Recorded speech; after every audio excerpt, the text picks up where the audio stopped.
A Bíblia diz no livro de Mateus, no capítulo 11, nos versículos de 1 a 30.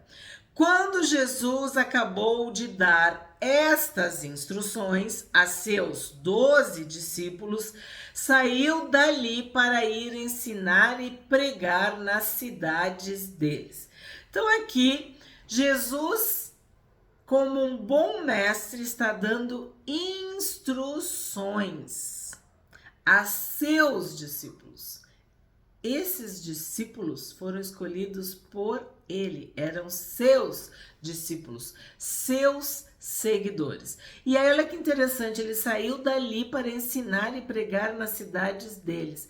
Então a gente imagina o carinho, a atenção, a preocupação de Jesus com os amigos, os familiares, né?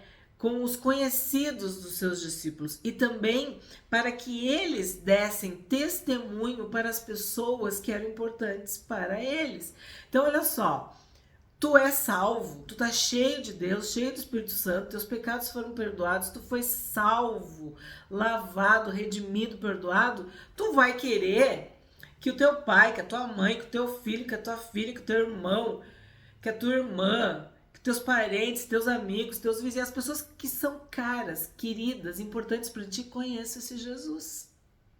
A tua luz vai começar a brilhar onde tu estás. Tu vai ser plantado num lugar e é ali que tu vai dar fruto. Então, isso faz todo sentido porque a gente viu ontem, no outro capítulo. Porque daí tu vai pregar o evangelho pro teu pai, mas aí o teu pai não vai aceitar. Então, vai haver uma separação. Tu vai falar da cruz, que esse Jesus aqui, ó, ele é o Messias, o ungido. E o teu irmão não vai acreditar. Então já vai haver uma separação. Então aqui está dizendo que Jesus saiu dali para ir ensinar e pregar nas cidades deles. 2. Quando João, no cárcere, ouviu falar das obras de Cristo, mandou que seus discípulos fossem perguntar: Você é aquele que estava para vir ou devemos esperar outro? Então Jesus lhes respondeu: Voltem e anunciem a João o que estão ouvindo e vendo. Os coxos vêm. Desculpa. Os cegos veem, os coxos andam, os leprosos são purificados, os surdos ouvem, os mortos são ressuscitados e aos pobres está sendo pregado o evangelho. Não sei como é que está aí na tua Bíblia, não está entre aspas, porque isso aqui é uma citação. É um texto do Antigo Testamento que o Senhor Jesus está citando. A Bíblia que Jesus lia. Jesus fala sobre ele nas Escrituras.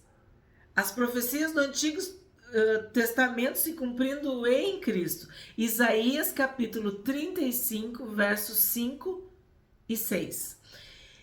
E aí tem essa parte que diz, ó, e aos pobres está sendo pregado o evangelho. Isaías 61, de 1 a 4. Jesus está dando o testemunho. Ele está dizendo, fala, ó, você é aquele que estava para vir ou devemos esperar outro? Uma pergunta. E aí, como é que ele responde? Ele responde assim, olha o testemunho que eu estou dando. Olha o que eu estou fazendo. Olha o que está acontecendo. Os cegos estão vendo. Eles eram cegos, mas agora estão vendo. Os coxos, eles estão andando. Os leprosos estão sendo purificados. Os surdos estão ouvindo. Os mortos estão sendo ressuscitados. E aos pobres, aqueles que ninguém estava nem aí para eles, estão recebendo o evangelho. 6. E bem-aventurado é aquele que não achar em mim motivo de tropeço. Sim, porque Jesus é a pedra de tropeço. A pedra que os construtores rejeitaram. Então, quando tu não aceita, não recebe, né? Não valoriza, não reconhece esta pedra como a rocha da tua salvação, ela se torna uma pedra de tropeço, que vai te levar para a perdição. Quer dizer, tu vai ser destruído. É essa simbologia. Aquela pedra causa para ti a morte, porque tu rejeita ela. Isso é difícil para muitas pessoas entenderem. É a mesma coisa do bom perfume. Aquele que recebe Jesus exala o bom perfume. O que rejeita exala o perfume de morte. Por quê? Porque vai para o inferno. Vai ter a perdição eterna. Vai estar afastado de Deus. E aqui está dizendo, bem-aventurado é aquele que não achar em mim motivo de tropeço. Aquele que não se escandalizar. Aquele que não me rejeitar. Aquele que não falar mal de mim. Aquele que não zombar. Aquele que me receber, aquele que se entregar para mim, aquele que abrir a porta para mim, esse vai ser bem-aventurado. Agora sim, 7. Quando os discípulos de João foram embora, Jesus começou a dizer ao povo a respeito de João. O que vocês foram ver no deserto? Um caniço agitado pelo vento? O que vocês foram ver? Um homem vestido de roupas finas? Os que vestem roupas finas moram nos palácios reais. Sim, o que vocês foram ver? Um profeta? Sim, eu lhes digo, e muito mais do que um profeta. Este é aquele de quem está escrito: eis que eu envio adiante de você o meu mensageiro, que preparará o caminho diante de você. Então, João Batista, ele era muito mais que um profeta. Isso são palavras do Senhor Jesus. João era muito mais do que um profeta. Malaquias capítulo 3, verso 1. Essa é a citação ali, ó. Eis que eu envio adiante de você o meu mensageiro, que preparará o caminho diante de você. Nós já vimos, já tem o vídeo, né? Vocês já assistiram, sobre a voz que clama no deserto. O que quer dizer isso? Aquele que vem antes, que prepara o caminho, né? O antecessor, o precursor. 11.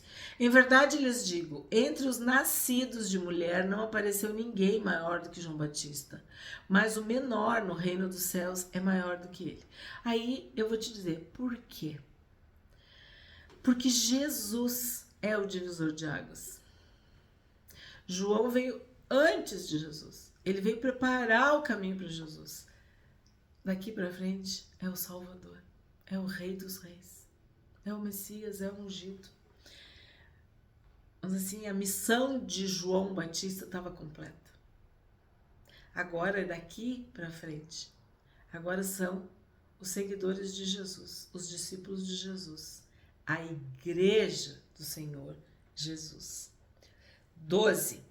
Desde os dias de João Batista até agora, o reino dos céus sofre violência, e os que usam de força se apoderam dele, porque todos os profetas e a lei profetizaram até João.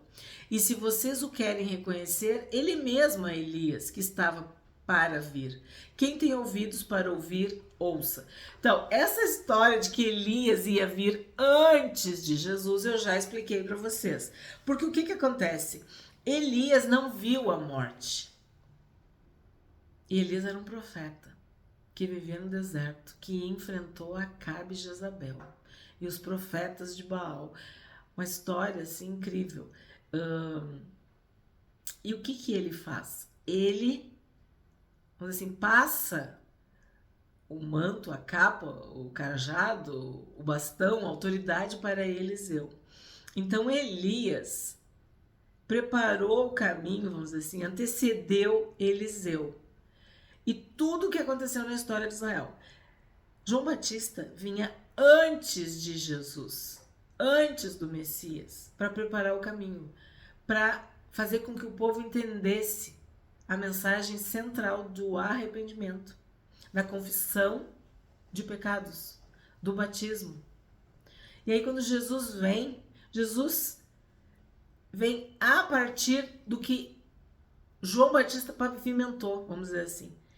Ele faz como Eliseu. Eliseu teve porção dobrada de Elias. Então, Jesus faz muito mais, porque Jesus é o Salvador, é o Senhor, é Rei dos Reis, é Senhor dos Senhores, é filho de Davi, é filho de Abraão, é o Filho de Deus que se esvaziou e veio ao mundo para nos salvar.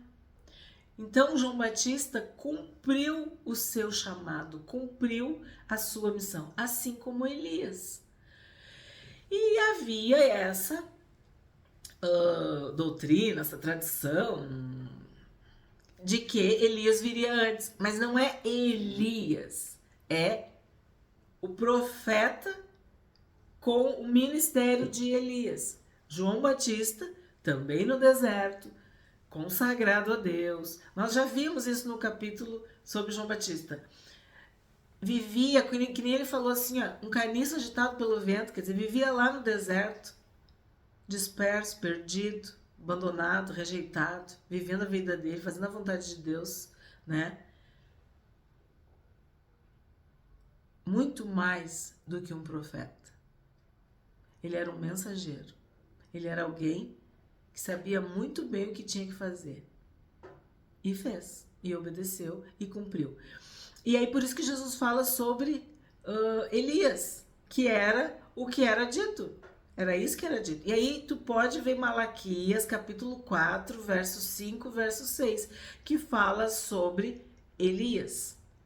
Que antes de Jesus viria Elias, viria o profeta, que iria pregar o arrependimento. Porque Elias confrontava o próprio rei. Acabe tinha que se arrepender. Acabe tinha que se converter. Jezabel, a gente já sabe a história, né? Então assim, ó, João Batista veio pregando o arrependimento para pessoas humildes, para os fariseus, né? Lembra a raça de víboras? Para as autoridades, os governantes, e ainda batizou Jesus, deu testemunho sobre Jesus. E aí diz, ó, quem tem ouvidos para ouvir, ouça, quer dizer, entenda. Tu tem que ter discernimento, tu tem que conhecer a palavra, o Antigo Testamento, para não cair num engano, num erro. João Batista representava o profeta Elias no sentido do arrependimento, da santidade, de vir antes, de ser o precursor, aquele, ó, o mensageiro que prepara o caminho, sabe? Aquele que não é, mas faz tudo para o que é. Agora eu me lembrei das pessoas que preparam um casamento, que fazem tudo e nem aparecem. Porque o importante é a noiva, o importante é o noivo. Mas tudo aquilo foi organizado para que o noivo e a noiva pudessem entrar, né? É isso. João Batista preparou todo este caminho para que Jesus pudesse começar seu ministério. 16. Mas a que compararei esta geração? É semelhante a meninos que sentados nas praças gritam aos companheiros: nós tocamos flauta, mas vocês não dançaram, entoamos lamentações, mas vocês não prantearam. Pois veio João que não comia nem bebia, e as pessoas dizem: ele tem demônio. Veio o filho do homem comendo e bebendo, e as pessoas dizem: eis aí um glutão e bebedor de vinho, amigo de publicanos e pecadores. Mas a sabedoria é justificada pelas suas obras. Então é muito sério isso aqui, porque a gente já tem vídeo no canal também sobre esses versículos. Inclusive eu fiz uma sequência, né, sobre os versículos, porque o que acontece? Sempre alguém vai falar. Quem quiser falar, vai falar. Quem quiser criticar, vai criticar. Quem quiser difamar, caluniar, mentir, fazer tudo, vai fazer. Não importa se ele está no deserto e ele tem uma vida humilde, simples, solitária e come gafanhoto e mel. Vão falar mal. Aí o outro tem uma vida normal, amigos, né? Come, bebe, vão falar mal. Porque aí ele é um comilão, ele é um beberrão. O outro é endemoniado, quer dizer... João e Jesus foram criticados por quem queria criticá-los. Foram rejeitados por quem queria rejeitá-los. E foram honrados, aceitos por quem queria honrá-los e aceitá-los. E até hoje é assim. Tu tem que querer. Eis que estou à porta e bato. Se alguém ouvir a minha voz e ouvir, se alguém ouvir a minha voz e abrir a porta, eu entrarei. Então, Jesus continua batendo a porta do coração das pessoas. E muitas abrem e outras não. João pregava, muitos se arrependiam, confessavam e eram batizados. E passaram a seguir Jesus, porque receberam, vamos dizer assim, aquela lição, aquele ensino inicial de João Batista. Então, ele estava facilitando, ele estava fazendo, como eu disse, o tema de casa, né? Para que quando Jesus chegasse, a base, vamos dizer assim, já tivesse pavimentada, já tivesse um caminho ali. Porque Jesus foi batizado por João Batista. Enfim, a gente já viu tudo isso, né, nos vídeos. Mas a sabedoria é justificada por suas obras. Então, tu tem que ver os frutos. Tu tem que ver o que as pessoas estão fazendo, o que as pessoas estão falando. Tu tem que observar. Tu tem que saber quem é João Batista. Quem é aquele que é profeta, quem é aquele que prega o arrependimento, quem é aquele que tem uma vida santa, humilde, piedosa. Tu tem que identificar quem são os verdadeiros, quem são as árvores que dão bons frutos. 20. Então Jesus começou a repreender as cidades nas quais ele tinha feito muitos milagres, pelo fato de não terem se arrependido. Bom, a gente já estudou aqui também. Jesus repreendeu as cidades. Nós já vimos que tem cidades que rejeitaram Jesus, tem cidades que não queriam Jesus, tem cidades que não creram em Jesus. E até hoje é assim. Tem cidades que estão nas trevas, que entregaram a chave da cidade para as trevas.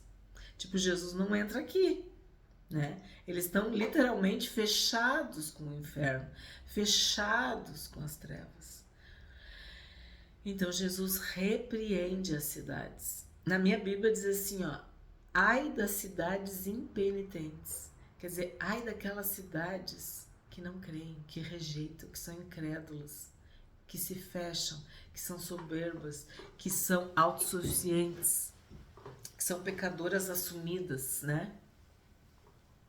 Ele repreende cidades, assim como nós vimos também nos livros proféticos. Repreendia pessoas, repreendia governos, cidades, nações, povos. Aquilo que a gente viu, repreender é corrigir, é chamar a razão ao arrependimento. E existem cidades, estados, países, governos que precisam se arrepender, que precisam ser libertos, que precisam se dobrar, se curvar diante de Jesus. E a palavra diz, né? Todo joelho se dobrará e toda língua confessará. Então Jesus começou a repreender as cidades nas quais ele tinha feito muitos milagres pelo fato de não terem se arrependido. Então não é pela falta de milagre, não é pela falta de poder, não é pela falta de pregação, pela falta de louvor, de adoração, de eventos, não sei. Não é isso que falta. O que falta é fé, é humildade, é entrega. Ai de você, Corazim. Então agora ele vai citar as cidades, né, que não creram, que rejeitaram, que duvidaram. Ai de você, Corazim. Ai de você, Betsaida. Porque se em Tiro e em Sidom se tivessem operado os milagres que foram feitos em vocês, há muito que elas teriam se arrependido com pano de saco e cinza. Mas eu digo a vocês que no dia do juízo haverá menos rigor para Tiro e Sidom do que para vocês. Então, o que a gente vê aqui? Que há diferenças. E sim, se tu viaja, se tu passeia, se tu vai, tem lugares que tem uma opressão, que os céus estão fechados, que é céu de bronze, céu de ferro. E tem outros lugares que o céu é aberto, que as pessoas são abençoadas, que é algo assim palpável, observável. É incrível isso. E aqui Jesus está falando sobre isso. Tem cidades que são soberbas, orgulhosas, que acham que nada vai acontecer com elas. E daqui a pouco vem uma catástrofe, uma calamidade. E aquilo que era uma riqueza, um requinte, um refinamento, um poder, se torna uma ruína, um lixo, alagada, queimada, destruída, sei lá, coisas acontecem, terremotos, coisas horríveis. E você, Cafarnaum, pensa que será elevado até o céu? Cafarnaum, a cidade onde Jesus estava. será jogada no inferno. Olha isso, porque eu já falei, era uma cidade muito rica, litorânea, muito próspera, muito importante. Para que precisar de Jesus? Para que esses milagres aí? Para que essas curas? Nós não precisamos de nada, né?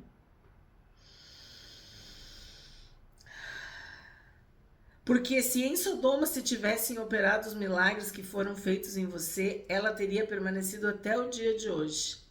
Mas eu digo a vocês que no dia do juízo haverá menos rigor para a terra de Sodoma do que para você. Porque o que acontece? Quanto mais tu recebe, mais tu vai ser cobrado. Então é isso que Jesus está dizendo. Ele fez muitos milagres. Ali no versículo 20 está dizendo, ó, ele tinha feito muitos milagres, mas eles não se arrependeram. Tu recebeu muitas graças, muitas bênçãos, muitas visitações, mas tu não te arrependeu. Tu teve muita chance, muita misericórdia, e tu não te arrependeu. Então, o juízo vai ser rigoroso. 25. Por aquele tempo, Jesus exclamou: graças te dou, ó Pai, Senhor do céu e da terra, porque escondeste essas coisas dos sábios e instruídos e as revelaste aos pequeninos. Então aqui o Senhor Jesus está falando com o Pai. O Pai, o Senhor do céu e da terra, que é um grande diferencial, né? Jesus chamar Deus de Pai. Mas a gente viu no Pentateuco, né? E foi surpreendente em Deuteronômio quando eu mostrei para vocês o versículo de que sim, Deus é Pai. E aqui fala sobre isso, né? Das coisas dos sábios instruídos. Quer dizer, não é uma sabedoria humana, não é uma instrução humana, não é algo natural. Não, é algo espiritual. É uma revelação, é uma iluminação, é um ensino do Espírito. E isso é revelado para os pequeninos, para aqueles que são humildes, como a gente viu nas bem-aventuranças, que são pobres em espírito, que reconhecem que são doentes, que são falhos, que são pecadores, que são carentes, que precisam de um Salvador. Sim, ó Pai, porque assim foi do teu agrado. Tudo me foi entregue por meu Pai. Ninguém conhece o Filho a não ser o Pai. E ninguém conhece o Pai a não ser o Filho. E aquele a quem o Filho o quiser revelar. Então aqui nós temos o destaque para quê? Para vontade. Sim, ó Pai, porque assim foi do teu agrado. A gente pode substituir este agrado por vontade, por decisão, por escolha, por soberania. Sabe quando tu chega e reconhece do teu jeito é melhor, Senhor? Tu é que sabe, tu é soberano, tu é altíssimo, tu vê tudo, tu é perfeito em todos os teus caminhos. Então o que acontece?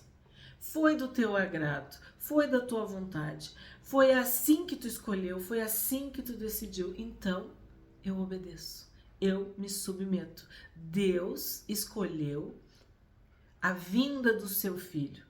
E o seu filho se esvaziou da glória que ele tinha junto ao Pai. Para quê? Para nos salvar, para cumprir toda a justiça, para morrer no nosso lugar, para que nós tivéssemos a vida dele. Tudo me foi entregue por meu Pai. Ninguém conhece o Filho a não ser o Pai, e ninguém conhece o Pai a não ser o Filho, e aquele a quem o Filho quiser revelar. Então, o Filho revela, o Filho escolhe. É o Filho. Tem gente que ama a Deus. Ah, eu amo a Deus porque Deus, porque Deus, porque Deus. Tá aí Jesus e o Filho de Deus. Ah, não sei. As pessoas não falam. Tu tem que professar, confessar Jesus. Ninguém vem ao Pai a não ser por mim. Então Jesus está dizendo, eu é que levo vocês até o Pai. Ninguém conhece o Filho a não ser o Pai, e ninguém conhece o Pai a não ser o Filho. E aquele a quem o Filho o quiser revelar. Então, nós chegamos ao Pai através do Filho. Nós somos filhos de Deus por causa do Senhor Jesus. 28. Venham a mim todos vocês que estão cansados e sobrecarregados e eu os aliviarei. Quantos versículos falam sobre ir até Jesus? Nós precisamos ir até Jesus. Nós precisamos buscar o Senhor Jesus. Nós temos que orar ao Senhor Jesus. Nós temos que invocar o nome do Senhor Jesus. Venham a mim. Nós temos que ir até Jesus. E sabe o que vai acontecer? Todo o cansaço, toda a sobrecarga, tudo que está pesado, o Senhor vai aliviar. Tomem sobre vocês o meu jugo e aprendam de mim, porque sou manso e humilde de coração, e vocês acharão descanso para a sua alma. Nós só vamos encontrar descanso para a nossa alma em Jesus, em Cristo. Tu está sobrecarregado? Tu está cansado? Tu está precisando de alívio? Tu tem que ir até Jesus. Mas aqui tá bem claro, tu tem que aprender com Jesus a ser manso e humilde de coração. Aí tu vai achar descanso para tua alma. Porque o meu jugo é suave e o meu fardo é leve. Então nós vamos ter alívio em Jesus. Nós vamos ter descanso em Jesus. Nós vamos aprender com Jesus a ter mansidão, a ser manso e humilde de coração. E aí Jesus fala sobre o jugo e o fardo. Lembra que eu disse para vocês que nós íamos ao longo dos evangelhos ver muitos embates e as críticas e os comentários e as opiniões dos fariseus e dos saduceus? Pois bem, olha só. Aqui, quando Jesus fala do jugo suave e do fardo leve, ele está dizendo isso. Os fariseus, os saduceus, os religiosos, eles colocaram sobre vocês um fardo pesado, um jugo, um peso, uma sobrecarga, um excesso. A religião faz isso. A religião diz que tu é digno e que o outro é indigno. A religião diz que se tu fizer assim, tu vai ser aceito. Se tu fizer assado, tu não vai ser aceito. Não, tu tem que ter Jesus. Quem te salva é Jesus. Quem te alivia é Jesus. Quem te ensina é Jesus. Quem te cura é Jesus. Quem te dá descanso é Jesus. Tu só vai ter a vida eterna se tu receber o Senhor Jesus no teu coração. Porque Jesus é o caminho, a verdade e a vida.